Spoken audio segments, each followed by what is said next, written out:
किसान साथियों, आप अपने गेहूं की फसल में ये स्प्रे निकाल देते हैं, इसी के साथ ये जो खादें मैंने बताई हैं ये आप डाल देते हैं तो आपका उत्पादन लगभग 20 से 25% तक बढ़ जाता है। इसी के साथ आपकी गेहूं की जो ग्रोथ है, कल्लों का विकास है, वो बहुत ही अच्छी प्रकार से हो पाता है। साथियों, ये हमारी गेहूं की फसल है जो कि आप देख सकते हैं। ये 1 एकड़ में हमने गेहूं बो रखा है और इसके अंदर हमने दूसरी सिंचाई भी कर दी है, परंतु कुछ जगह आप देख सकते हैं इसके अंदर पीलापन नज़र आ रहा है।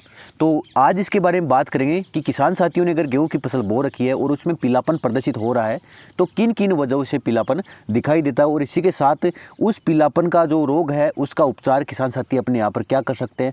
और इसके साथ अपन बात करेंगे कि किसान साथी कौन कौन सी खादों का इस्तेमाल करके अपने यहाँ पर गेहूं के में पीलापन को दूर कर सकते हैं, उत्पादन को बढ़ा सकते हैं और गेहूं के अंदर जो अच्छा फुटान है उसको भी बढ़ा सकते हैं। तो साथियों शुरू करते हैं। नमस्कार किसान साथियों, कैसे आप सब लोग? उम्मीद करता हूं आप सब बढ़िया होंगे। साथियों, आप देख सकते हैं ये जो पीलापन है वो कई कई जगहों पर अपने को ज़्यादा दिखाई देता है। तो इसकी वजह आप देख सकते हैं, या तो गेहूँ में अगर पीलापन दिखाई दे रहा है वो न्यूट्रिएंट की कमी के कारण दिखाई देता है। जिस प्रकार से अगर फसल में जिंक की कमी है, फास्फोरस की कमी है या नाइट्रोजन की कमी है तो उस स्थिति के अंदर अपने को पीलापन दिखाई देता है। और अगर आपने यूरिया डाल दिया तो इसका मतलब आपने नाइट्रोजन की पूर्ति कर दी है और फिर भी जो पीलापन है वो दिखाई दे रहा है तो इसका मतलब आपको जिंक डालना पड़ेगा। अगर आपने जिंक डाल दिया है फिर भी अगर आपको पीलापन दिखाई दे रहा है तो इसका मतलब उसके अंदर कोई रोग है, कोई कीट उसके अंदर अब है जो कि अपने को दिखाई नहीं दे रहा। तो किसान साथियों, अगर रोग की अपन बात करें तो गेहूं के अंदर मुख्यतः शुरुआती अवस्थाओं में 2 रोग लगते हैं, जिसमें पहला फंगस का आता है, दूसरा दीमक का आता है या फिर जो नीचे कीड़ा होता है उसका भी देखने को मिलता है। अगर फंगस की बात करें तो शुरुआत में जो विल्ट होता है जिसको अपन जड़ गलन बोलते हैं, जो रोग अपने को काफ़ी बार दिखाई देता है, तो उस स्थिति में आप अपने यहाँ पर जो सल्फर आता है 90% WG में, उसके साथ आप हेक्साकोनाजोल का इस्तेमाल कर सकते हैं और उसके इस्तेमाल से आपके यहाँ पर जो पीलापन दिखाई दे रहा है जो फंगस की वजह से है वो बिल्कुल ही ख़त्म हो जाएगा, बिल्कुल भी आपको दिखाई नहीं देगा। इस स्थिति में आप इस फंगीसाइड का इस्तेमाल कर सकते हैं।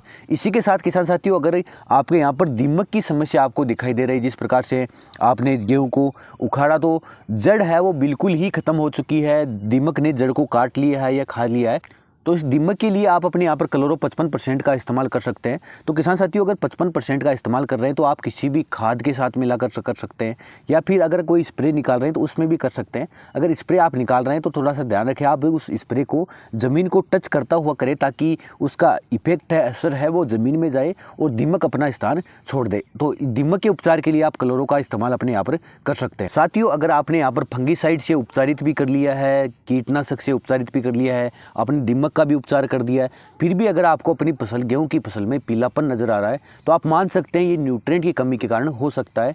तो आप इसके लिए शुरुआत में नाइट्रोजन के लिए यूरिया का इस्तेमाल कर सकते हैं, दानेदार यूरिया आती है उसका इस्तेमाल अपने यहाँ पर कर सकते हैं। और अगर आपने यूरिया का भी इस्तेमाल कर दिया है फिर भी आपके यहाँ पर पीलापन है वो प्रदर्शित हो रहा है तो उस समय आप मान सकते हैं उसमें सूक्ष्म पोषक तत्वों के साथ साथ जिंक की कमी है। तो उसके लिए आप अपने यहाँ पर 33% जो जिंक सल्फेट आता है उसका इस्तेमाल अपने यहाँ पर यूरिया के साथ मिलाकर भी कर सकते हैं। और न्यूट्रिएंट की पूर्ति के लिए जो सूक्ष्म पोषक तत्व है उनकी पूर्ति के लिए आप सागरिका दानेदार का इस्तेमाल कर सकते हैं।